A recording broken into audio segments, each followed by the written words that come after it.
It's 8:30. Good morning. I'm Ian Crouch with Hunter News. A Merriweather man is facing serious driving charges after a pursuit at Shortland early this morning. Police were patrolling near Heaton Street, Jesmond, just before 2:30 when they noticed a Mitsubishi Magna being driven erratically. However, when they tried to pull the car over, the driver sped off, heading up the Newcastle inner city bypass, allegedly travelling well in excess of the 90km/h speed limit. The 46-year-old driver stopped at the Maitland Road lights where he was arrested. He's been refused bail, charged with driving while disqualified and police pursuit. Yesterday's tragic crash on Industrial Drive at Mayfield, which claimed the life of a 65-year-old woman from Madawi, has taken the Hunters road toll for the year to 37. 6 people have died on our roads in the past 8 days. Joanne Elliott from Police Headquarters says the woman's 66-year-old husband and a second driver survived the crash. The driver of the Astra, a 66-year-old man, was taken to John Hunter Hospital in a stable condition. His passenger, a woman believed to be aged in her 60s, died at the scene. The driver of the other vehicle, a 31-year-old man, was treated by paramedics. He was taken to John Hunter Hospital in a stable condition and underwent blood and urine testing. Lake Macquarie Council has given approval for a controversial mobile phone tower at Gateshead. Council has voted 7-4 in favour of building the 37-metre high tower on Bulls Garden Road, despite concerns from nearby Whitebridge residents who say it'll be ugly and produce electromagnetic emissions which they believe poses a health risk. The tower is set to improve mobile phone coverage for Optus and Vodafone customers in the area. Residents across the state and the Hunter are being encouraged to get checked for hepatitis B, with potentially tens of thousands of people not aware they're living with the deadly disease. It's all part of Hepatitis B Awareness Week, aiming to reduce the number of tragic and unnecessary deaths each year from the disease, where people go undiagnosed.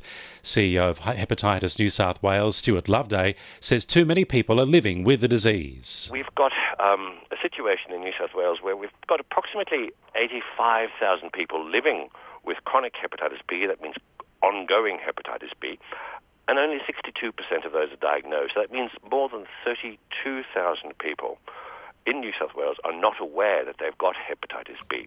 Students wanting to study at the Hunter's only academically selective high school will have to do a little better in the selection test this year. The minimum score required in the entrance exam at Merriweather High School has risen to 188 out of a possible 300, higher than the score required at half the state's selective high schools. Only 180 students are selected to start Year 7 each year. Hunter community groups can now apply for funding under the Stronger Communities program. Grants of up to $20,000 can be used for equipment and much-needed upgrades. Federal member for Lyne, David Gillespie, is encouraging local community groups to apply. Community-based organisations like Scouts, Lions, Rotary, all the self-help groups, Zonta, you name it. We want to support community groups that make Australia a stronger and nicer place to live. Sport for our sponsor, PRD Nationwide East Maitland.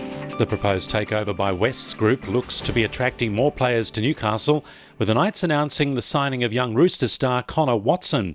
The 21-year-old has an already impressive resume after being named the Auckland Nines Player of the Tournament and representing country in the City Country Origin match this year.